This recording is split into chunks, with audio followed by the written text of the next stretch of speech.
Radio sin vueltas. El Destape 1070. Radio y punto.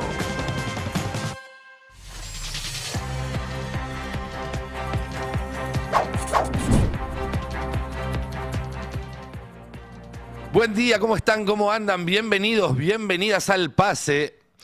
Es martes 30 de diciembre. En algunas horas cierran los mercados en la Argentina y no vuelven a abrir hasta el año que viene. Queda después de eso este viernes y después el lunes, martes, miércoles, jueves de la semana que viene. 5 días hábiles hasta el día D. El día en el cual vencen más de 4.000 millones de dólares que hoy Toto Caputo evidentemente no tiene y no puede explicar de dónde va a sacar. Milei diría no hay plata, ¿no? Durante 2 años no juntaron reservas apostando a que les iban a volver a prestar antes de que tuvieran que empezar a devolver la que había tomado el propio Toto en su paso anterior por la función pública. Bueno, estamos a 5 días hábiles, no sucedió hasta ahora, difícilmente suceda en estos días que quedan.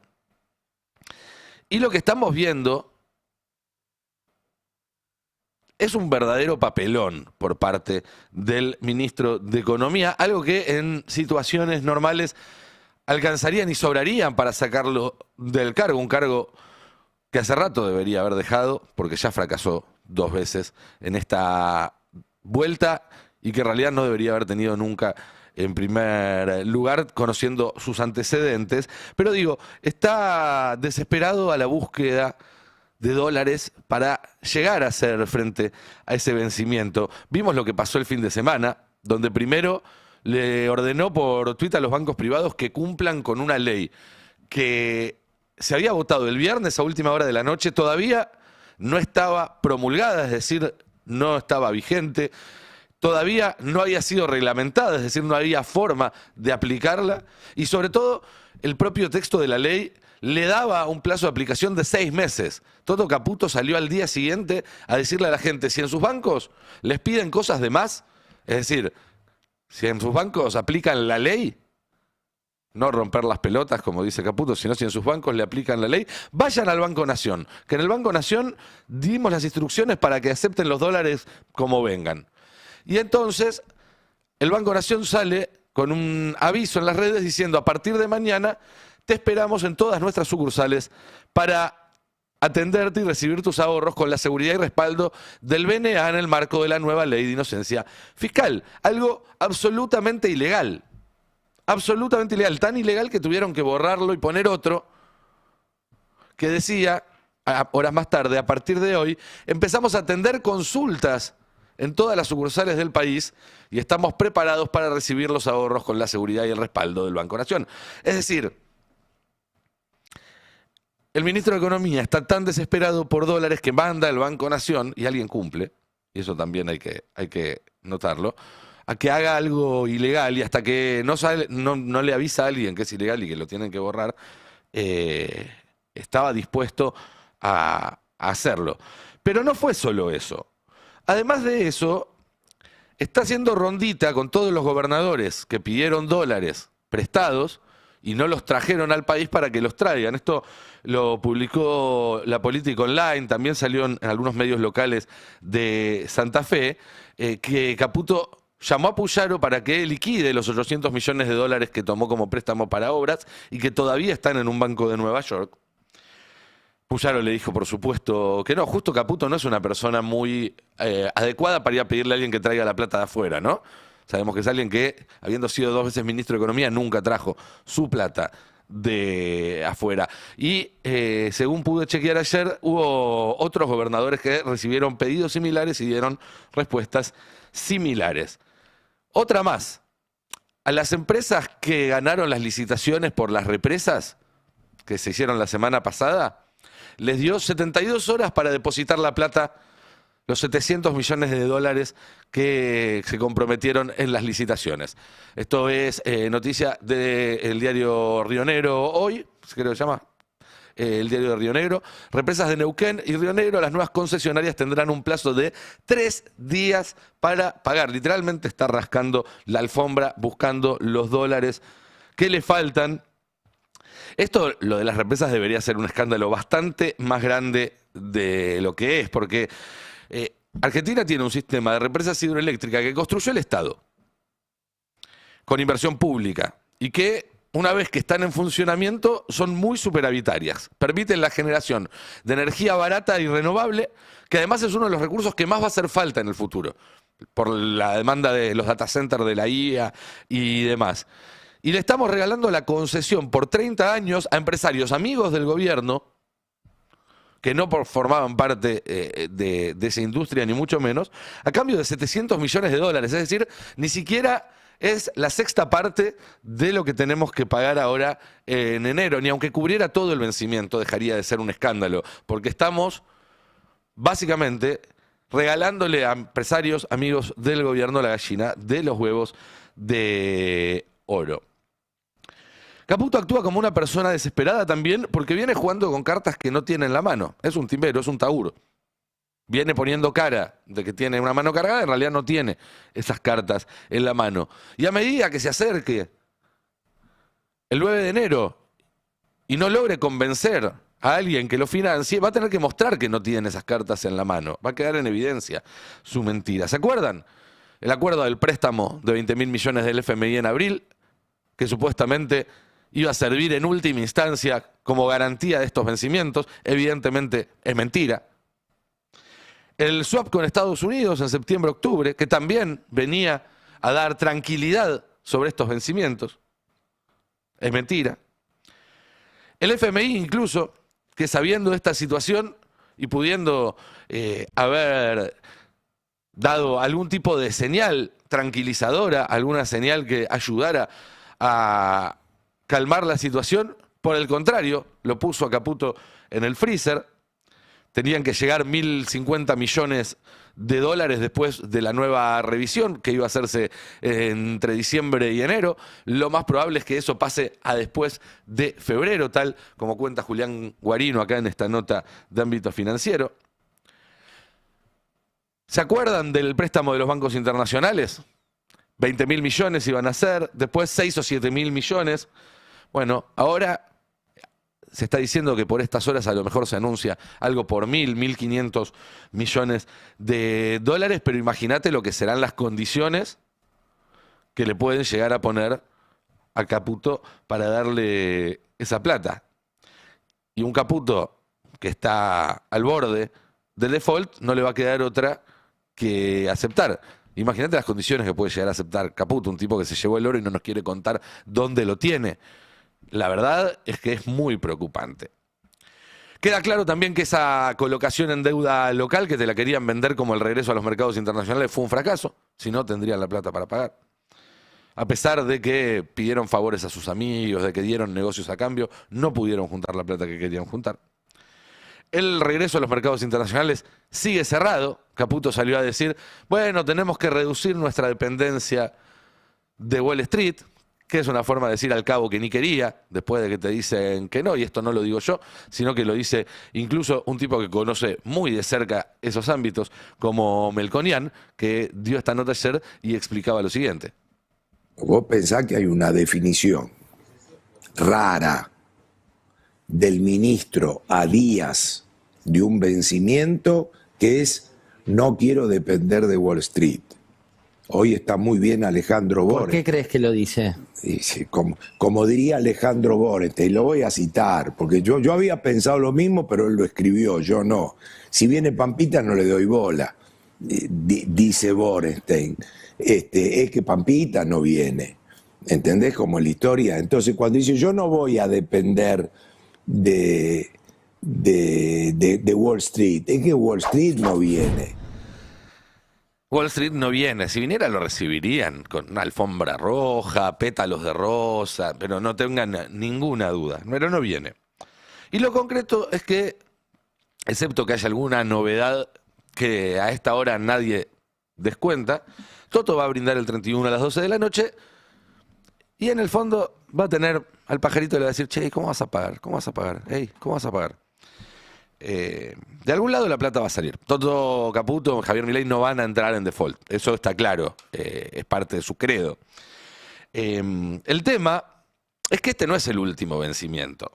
Y que no puedan explicar ahora, después del primer vencimiento, que además es de los más chicos que hay este año, de dónde va a salir esa plata, no da mucha confianza para que te presten para rolovear el próximo vencimiento, que sigue siendo el único plan que tiene este gobierno. Rascar dólares para este y esperar que te presten para el próximo. La verdad es que no va a haber nada para rascar así. Miren, por ejemplo, lo que es este gráfico, la deuda del vencimiento de deuda externa, solo externa, de este año y el que viene. Más de 20.000 millones este año, más de 26.000 millones el año que viene. Una parte se va a cubrir con la plata que trajo el FMI. Lo del FMI se paga con lo del FMI. Pero el resto sigue siendo mucho más que lo que vence ahora. Y el único plan del gobierno es que le vuelvan a prestar en algún momento para renovar esa deuda. Bueno, no está pasando. Y el riesgo de default, que es el que descuenta el riesgo país y el que hace que no se pueda volver a entrar a los mercados y demás, no es el riesgo de default de ahora, del 9 de enero, es el de todo el resto de esa pelota. Es el del resto del mandato de Milei. Lo que no ven los mercados es que Milei tenga en este momento cómo pagar todo el resto de esa deuda que vence en su mandato. Y por eso el riesgo país no baja de 570 puntos. Ese es el riesgo Toto.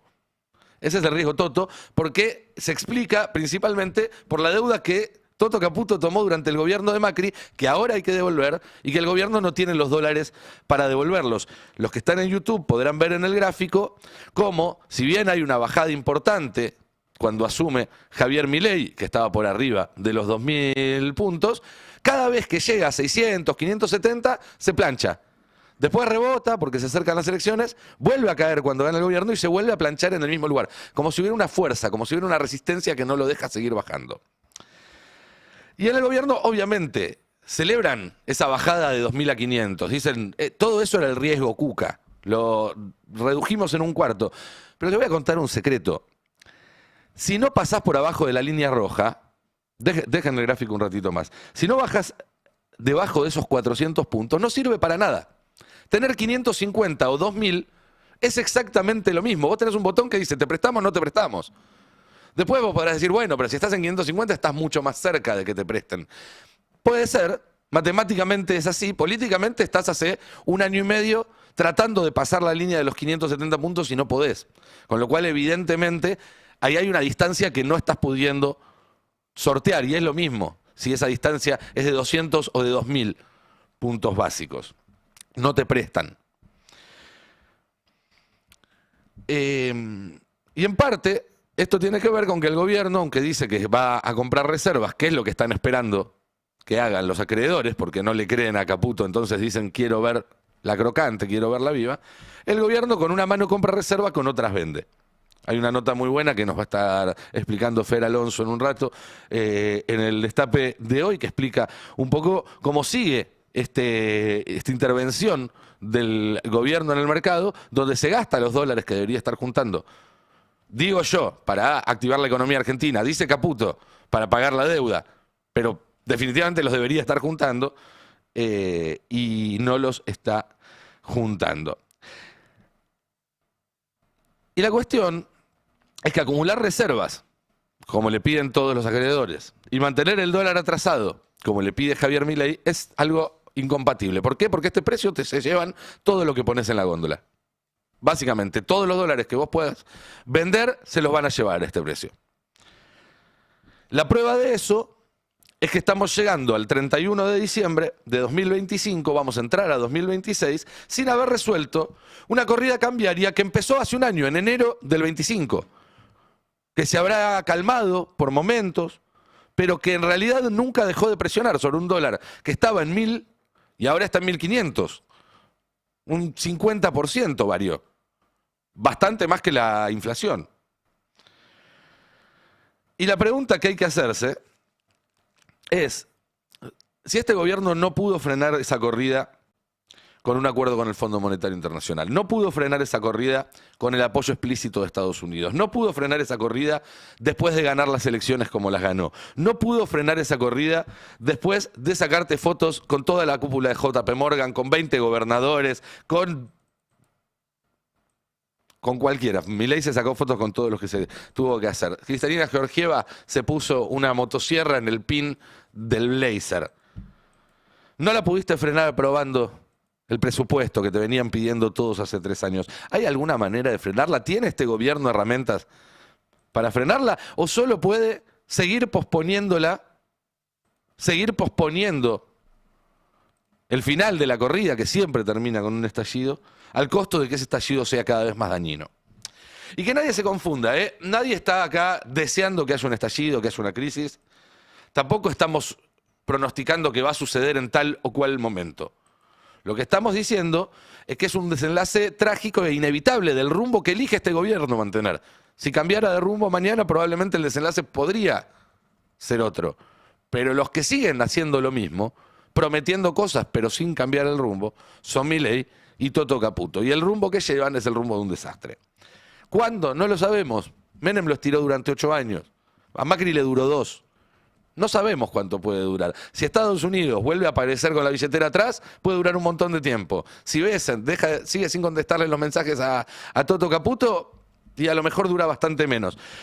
El punto es que mientras tanto continúa el deterioro. En un rato vamos a estar con Cande analizando en detalle este nuevo dato que surgió, ponderando las estadísticas del INDEC a partir de lo que ya sabemos son... seamos buenos, inexactitudes metodológicas, y que muestra el número de la pobreza un poco más acorde a la serie que se venía midiendo hasta ahora. Porque de eso se trata, no importa si el número es 42, 50 o 30, porque cada país mide con una vara distinta. Chile te dice que es 15 y lo medís con la vara argentina y es 30 y largos.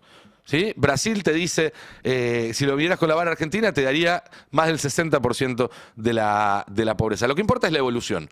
Y el problema que tenía la inexactitud metodológica del INDEC es que quebraba esa seguidilla y vos no podías comparar cuántos pobres hay ahora con respecto a cuántos había hace 3 años, hace 5, hace 8 o hace 10. Bueno, ahora se puede, y lo que vemos es que la reducción de la pobreza de la que hablaba Milei no es tal.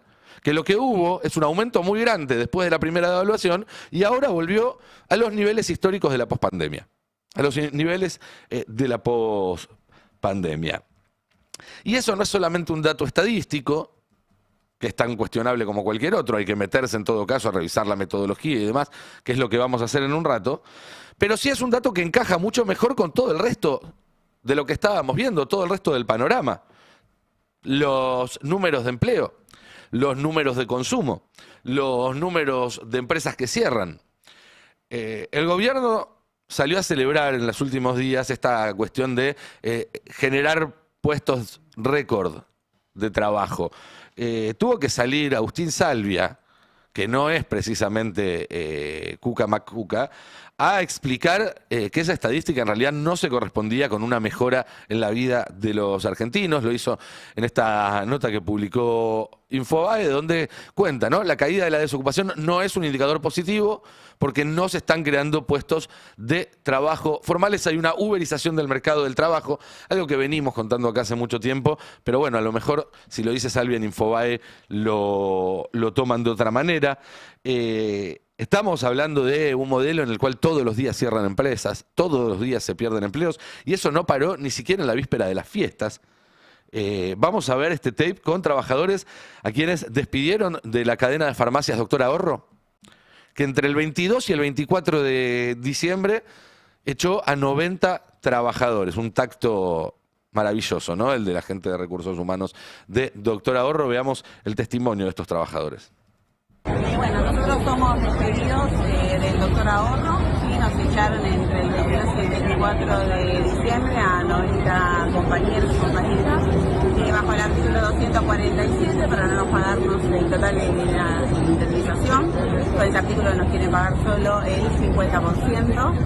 Ahora la empresa presentó el concurso preventivo, que es para declararse en quiebra, como el paso que es el previo. paso previo, claro, a declararse en quiebra, para justamente no pagarnos nada, ni a nosotros ni a los compañeros que aún quedan en... O sea, nos brinda el pago y hace que los que estén aún trabajando en la empresa hasta pueden llegar a estar 4 meses trabajando gratis.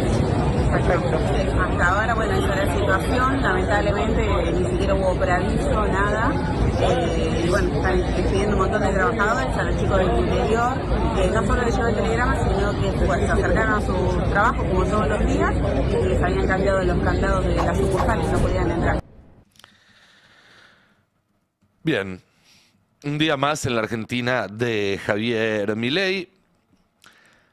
Ahora cuando pasen las fiestas vamos a ver una nueva tanda de cierres de comercios, porque es lógico, el que estaba mal y vendía algún producto o un alimento, un regalo, ropa, ibas a guardar hasta la temporada más alta de ventas, que es la previa a Navidad, Año Nuevo, hasta Reyes incluso, pero luego viene el bajón. Y el que llegó hasta ahí y no pudo remontar, probablemente decida cerrar antes que afrontar ese bajón. Luego vendrá el final de la temporada y con ese un nuevo shock de cierres. Porque obviamente el que tiene algún tipo de negocio que se activa con la temporada turística, un hotel, un restaurante y demás, va a aguantar hasta febrero, hasta marzo, para ver si puede salvar ese negocio. Pero si no puede, si la temporada no es buena, no va a esperar un año más, porque ya no es la primera temporada que no es buena. Lo cierto es que llegaremos al 9 de enero, Toto va a sacar los dólares de algún lado, va a pagarle a los acreedores, aunque tenga que meterle la mano en el bolsillo de los argentinos, le van a decir, bajaron las reservas netas, están negativas, pero básicamente es meterle la mano en el bolsillo a los argentinos, porque esa es su prioridad, pagar esa deuda. Eso es exactamente lo que votamos.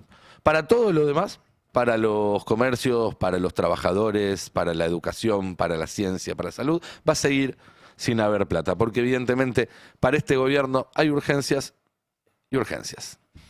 Buen día, ¿cómo están? ¿Cómo van? Buen día. Buenos días. Nico, ¿cómo le va? Fernando